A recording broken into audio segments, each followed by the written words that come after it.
É isso, Dija. Muito obrigado. Bom dia para você, bom dia para todo mundo de todo o Brasil. Agora são 9 horas e 23 minutos, hora de ficar bem informado na TV Canção Nova. Olha, você vai ver as celebrações da Epifania do Senhor em Roma e na Terra Santa. As últimas notícias sobre a tensão entre os Estados Unidos e o Irã. E ainda, o brasileiro vai pagar mais caro pelo etanol. Hoje é segunda-feira, dia 6 de janeiro, e o Canção Nova Notícias, edição da manhã, está começando. No Vaticano, hoje, o Papa encerrou as celebrações natalinas com a solenidade da Epifania, a manifestação de Jesus como Salvador do Universo. Vamos conversar agora com a repórter Lísia Costa, que já está aqui conosco. Muito bom dia, Lísia, para você. Boa semana desde já, né? Quais são as suas informações sobre este dia com o Papa? Bom dia, André. Bom dia a todos. Boa semana também para vocês. Então, hoje de manhã nós participamos da missa com o Papa Francisco dentro da Basílica de São Pedro.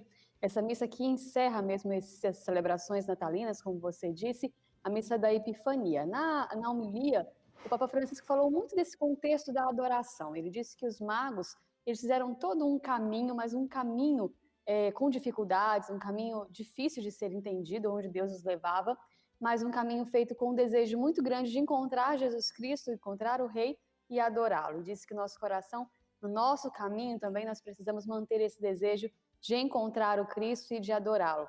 O Papa também ressaltou que Herodes justificou que queria também saber onde tinha nascido esse rei para adorá-lo, mas ele não queria de fato adorar Jesus, mas sim ser adorado e ser servido. Diz também que naquela época os estudiosos sabiam onde Jesus nasceria, os religiosos da época sabiam onde Jesus nasceria, mas não foram lá adorá-lo.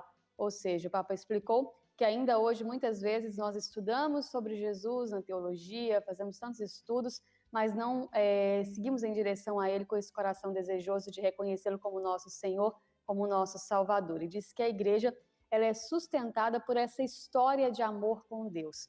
Pediu muito forte que o nosso coração viva essa experiência de encontro e de amor. Uma homilia muito bonita, uma homilia que vale a pena, inclusive, ler para poder manter no nosso coração esse desejo nesse ano, ver essa experiência forte de amor e de adoração. Uma homilia que, inclusive, está no nosso site, né, Lísia? papa.cançãonova.com, você pode acessar. Ô, Lísia, outra coisa, ontem também foi dia de Ângelus, né? O que o Papa disse ontem? Isso mesmo, André. Ontem o Papa Francisco se reuniu, como todo domingo, ao meio-dia, com os fiéis aqui na Praça de São Pedro. E uma das coisas importantes que ele destacou ontem foi esse apelo à paz. Ele falou sobre as tensões que temos vivido nesses últimos dias e reforçou esse pedido de oração pela paz. Na fala dele, ele disse que em tantas partes do mundo se sente uma terrível tensão, um terrível ar de tensão, e que a guerra traz apenas morte e destruição. E convidou todas as partes a manterem acesa a chama do diálogo e do autocontrole e a evitarem a sombra da inimizade. Pediu a todos os fiéis que estavam ali, a todos nós, a rezar em silêncio pela paz para que Deus possa dar esse dom da paz a todos.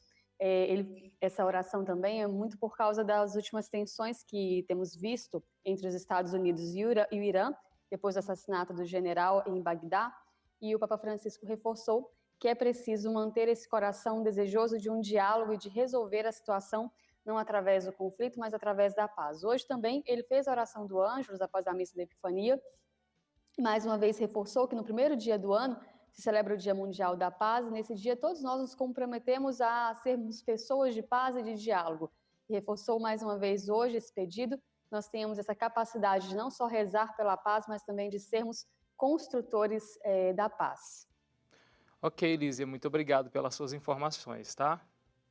Olha, e Obrigada, André. continuando a falar sobre este assunto, né, este ataque ao qual o Papa se referiu, ontem matou um dos principais líderes militares iranianos, gerando uma escalada de tensão no Oriente Médio. Ontem, foguetes atingiram a zona verde de Bagdá, região onde fica a embaixada americana no país.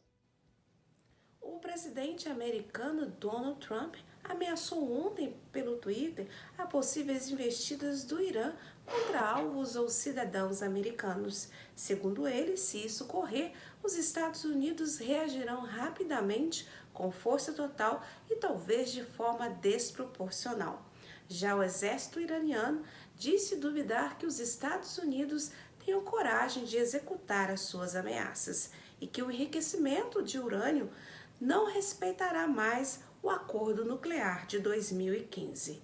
Claudete Francisco, para o Canção Nova Notícias. A gente continua falando sobre este assunto agora com os principais jornais pelo mundo. O jornal britânico The Telegraph dá destaque ao funeral de Soleimani. Durante a cerimônia, a filha do general fez um alerta aos Estados Unidos de que dias sombrios virão e que tudo não acabou com o martírio do pai. E o francês Le Figaro também estampa as tensões no Irã. Após o assassinato do general iraniano, na sexta-feira passada, Emmanuel Macron, Angela Merkel e Boris Johnson expressaram preocupação com o papel negativo desempenhado pelo Irã na região e pediu às partes que hajam com restrição e responsabilidade. O espanhol El País destacou as notícias da Venezuela. A oposição reelegeu Juan Guaidó como líder da Assembleia Nacional em uma sessão fora da sede da instituição. Isto porque Guaidó foi impedido de entrar no prédio. Enquanto isso, dentro do prédio, o grupo pró-Maduro proclamava Luiz Parra presidente da Assembleia Nacional. Ainda sobre notícias internacionais, agora em Portugal, a juventude portuguesa já se prepara para a Jornada Mundial da Juventude em Lisboa, que acontecerá em 2022 e terá como tema Maria levantou-se e partiu apressadamente. O ano de 2020 começou e a movimentação para a JMJ também. Os jovens portugueses já estão preparando uma peregrinação para ir a Roma receber a cruz e o ícone das jornadas da mão do Papa Francisco na missa que vai acontecer na Praça de São Pedro no domingo de Ramos. Vão trazer em peregrinação para Portugal e logo depois o ícone e a cruz irão passar em visitas às paróquias e às arquidioceses deste país, fazendo com que os jovens experimentem vivenciar esse tempo preparatório para a jornada. Também, já com contagem regressiva, está a indicação do logotipo e do hino, já que acabou as inscrições e já foram entregues as propostas à Arquidiocese de Lisboa e o resultado sai agora em fevereiro. A juventude católica está empenhada a fazer uma JMJ festiva e acolher a todos que aqui vierem para este evento. Cíntia Santos, de Lisboa, para o Canção Nova Notícias. A seguir, a gente mostra o aumento do preço do etanol. A gente vai para o intervalo com imagens ao vivo da capital paulista. Olha o céu de São Paulo nesta segunda-feira. Agora há pouco estava azul com muito sol, mas já apareceram algumas nuvens. Este é o céu da capital paulista nesta segunda-feira. A mínima é de 19 e a máxima é de 29 graus. A gente volta já.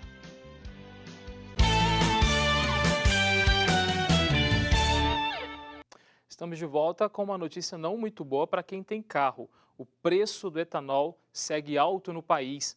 O reajuste de 11,5% divulgado pela Agência Nacional do Petróleo aponta o maior resultado em 4 anos. A repórter Fernanda Ribeiro tem os detalhes.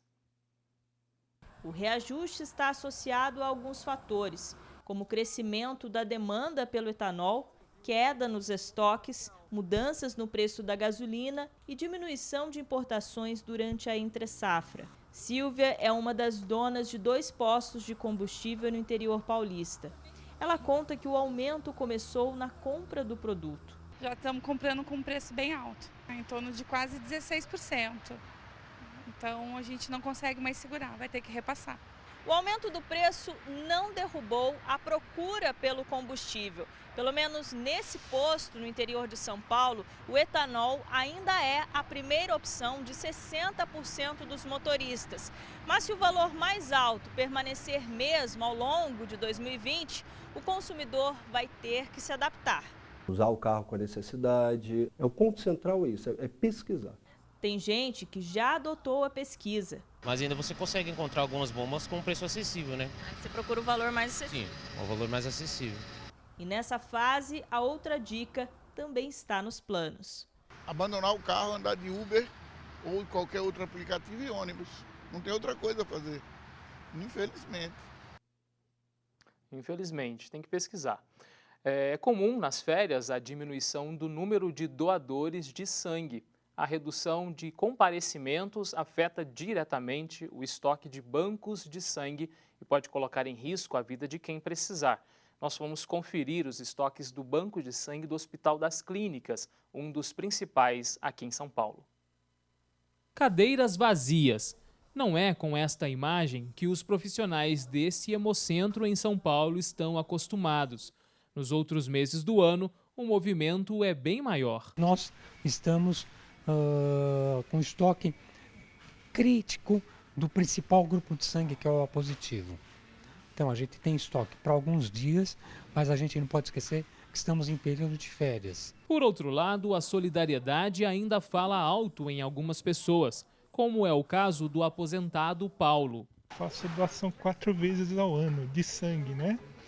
Aí a motivação assim, é uma forma de doação, né? De pensar um pouco no próximo. Laís também não deu lugar para o egoísmo. O mínimo que a gente pode fazer, né? Pensando nas pessoas que precisam. Para doar é preciso ter mais de 16 anos e menos de 69. Lembrando que os acima de 60 anos podem doar, desde que não seja a primeira vez. Outro requisito é pesar pelo menos 50 quilos, estar descansado e alimentado e levar o documento de identificação com foto. O movimento ilustra o ato de doar, punhos fechados para salvar vidas, que é também abrir mão do tempo para fazer o bem. Um movimento que a Beatriz fez por muitas vezes, até que ela precisou que alguém o fizesse por ela. Eu sofri um acidente de moto em maio e eu tive uma hemorragia interna e quando eu cheguei no PS do hospital eu precisei receber o sangue para entrar em cirurgia. Quando eu cheguei, eles tinham 2 bolsas de O negativo e foi o que eu usei. O que já era uma causa importante tornou-se agora um gesto de gratidão. Dói, acho que é o que a gente mais pode falar, principalmente agora, né, que começo de ano, final de ano, é sempre uma época mais difícil. Quem puder, né, tá disponível, é uma boa ação. Uma ótima ação, né? A seguir, a festa da Epifania na Terra de Jesus. O Canção Nova Notícias volta já.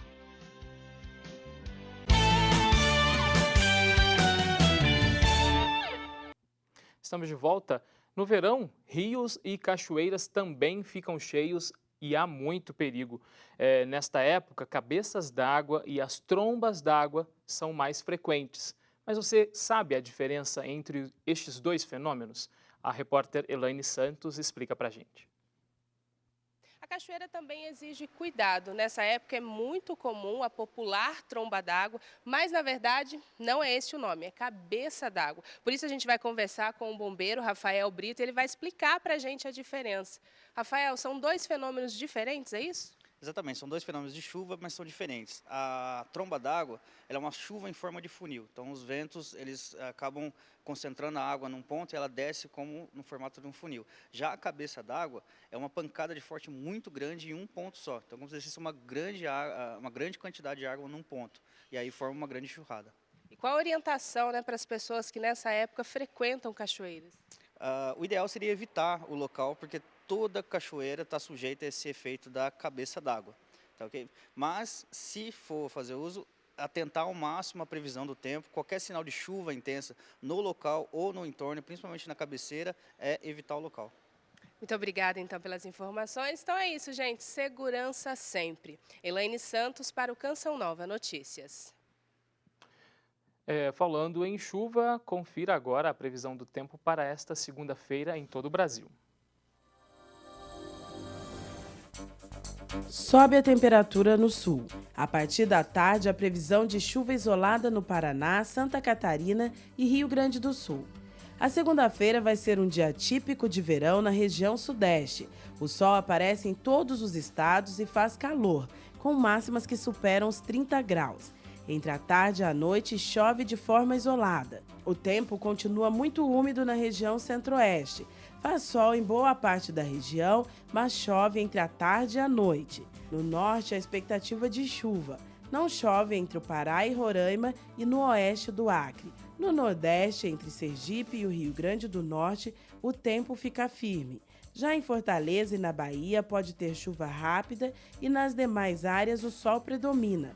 Faz calor e chove entre a tarde e a noite. A gente volta a falar da Festa da Epifania. Aqui no Brasil, ela é transferida para o próximo domingo, para o domingo mais próximo do dia 6 de janeiro, que é quando a Igreja pelo mundo celebra a solenidade. Em Belém, na Terra Santa, é uma festa de 2 dias, ontem e hoje. Os detalhes com a repórter Danúbia Gleiser. Bom dia a todos. Foram 2 dias de comemoração aqui em Belém e eu estou na Basílica da Natividade, local onde está a Gruta do Nascimento de Jesus e onde os Reis Magos vieram visitar o Menino Deus. Para saber mais sobre este dia da Epifania, é que eu converso com o Frei Elivânio Luiz da Silva, ele é da Ordem dos Frades Menores. Frei, o que é a Epifania? Epifania, segundo a fé católica e a tradição, é próprio a palavra manifestação. É a manifestação do Filho de Deus a todos os povos. No símbolo, na simbologia dos Reis Magos. O Filho de Deus que assume a nossa natureza humana e que, próprio nesse dia de hoje, na Epifania, ele se manifesta não somente ao Oriente Médio, não somente a Belém, mas a toda a humanidade representada pelos 3 Reis Magos que vêm ao encontro desse menino para oferecer a ele os dons que simbolizam a natureza humana de Jesus, que simbolizam a sua divindade e a sua realeza. E qual foi a programação desses 2 dias de comemoração? Desde ontem que nós estamos aqui em Belém, ontem à tarde começou com o ingresso do Padre Custódio na cidade de Belém. Logo após tivemos as primeiras vésperas, o ofício das leituras com a procissão à Gruta da Natividade. E no dia de hoje, agora terminamos a Santa Missa. Depois, na parte da tarde, teremos as segundas vésperas com a procissão, descendo a Gruta da Natividade e em torno do claustro do convento. Obrigada, Frei, pela sua participação e parabéns pelo seu aniversário no dia de hoje. É isso, voltamos ao estúdio. Obrigado, Danúbia. O Canção Nova Notícias fica por aqui. Outras informações você confere no noticias.cançãonova.com ou no Canção Nova Notícias, edição da noite às 6h45. Bom dia para você e uma ótima semana. Até amanhã. Fique agora na companhia de Renata Vasconcelos no programa Manhã Viva. Bom dia, Renata.